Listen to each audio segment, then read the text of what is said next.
30 Hazari court से जो reader Sanjeev Sadana गिरफ्तार हुआ था रिश्वत लेते हुए, उसी केस में कुछ इंपॉर्टेंट अपडेट दोबारा आप लोगों से शेयर करना चाहती हूँ। मैं एडवोकेट निशा गौड़ कुछ बातें आपको बताना चाहती हूँ। आज उसको सीबीआई कोर्ट से संजीव सदाना जो रीडर रिश्वत लेते हुए गिरफ्तार हुआ था, उसको जमानत मिल गई।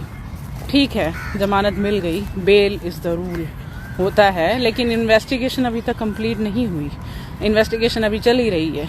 ऑलमोस्ट 25 ही दिन हुए हैं, मेरे ख्याल से 25 दिन हुए हैं, और उसको जमानत मिल गई।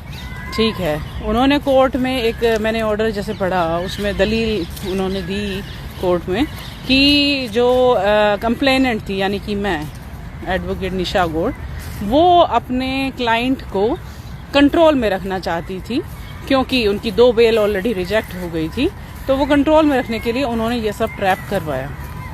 अच्छा भाई, तेरी जेब में क्या मैंने जबरदस्ती पैसे डाले थे?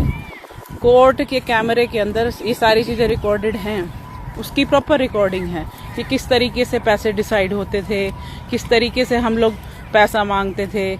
और आपको तो मैं यहीं मिलूंगा मैडम, 2 लाख रुपए मेरी सैलरी है, मैं तो कहीं नहीं जाने वाला। ये सारी चीजें ऑन रिकॉर्ड हैं। दूसरी बात ये है कि जो आईओ है इस केस में, उसका मतलब मेरे पास प्रॉपर रिकॉर्डिंग है। वो ये कह रहा था कि ये आदमी आपकी जमानत नहीं होने देगा, माननीय कोर्ट आपकी जमानत नहीं होने देगी, क्योंकि आप उनको कुछ दे नहीं रहे हो। ये रिकॉर्डिंग मेरे पास है। निहाल विहार पुलिस स्टेशन में मैंने उसकी कंप्लेंट भी करी हुई है। मैंने उनको लिखा हुआ है कि मेरे पास रिकॉर्डिंग है। एसीपी के पास भी मैंने कंप्लेंट करी हुई है, उनको भी लिखा हुआ है कि मेरे पास रिकॉर्डिंग है। आज तक किसी भी ऑफिसर ने जरूरत नहीं समझी कि मुझसे रिकॉर्डिंग ले, उसको सुने।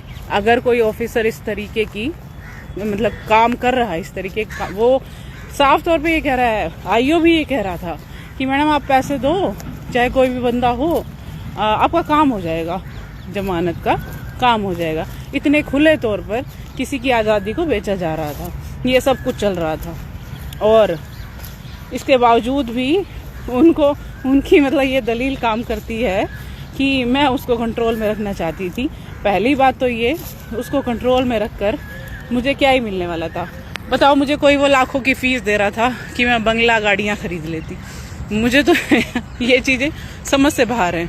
पर फिर भी ठीक है, दिल्ली अभी दूर है, लड़ाई अभी बाकी है, इन्वेस्टिगेशन अभी बाकी है। हम भी चाहते हैं इन्वेस्टिगेशन में और चीजें निकले। हालांकि इतनी जल्दी उसको अभी बाहर नहीं आना चाहिए था। एटलीस्ट जब तक इन्वेस्टिगेशन कंप्लीट नहीं होती तब तक तो नहीं आना चाहिए था। और मुझे लग भी रहा था कि नहीं होगा ऐसा। पर ठीक है, जो प्रोसेस चल रहा है हम भी उसी के साथ चल रहे हैं, और लड़ाई हमारी चल ही रही है, और देश की जनता हमारे साथ है। आप लोगों का सपोर्ट रहेगा तो सारी चीज़ें होगी। तो लाइक कीजिए, कमेंट कीजिए, अपनी बातें ज़रूर रखिए, शेयर कीजिए ज़्यादा से ज़्यादा वीडियो को। Thank you.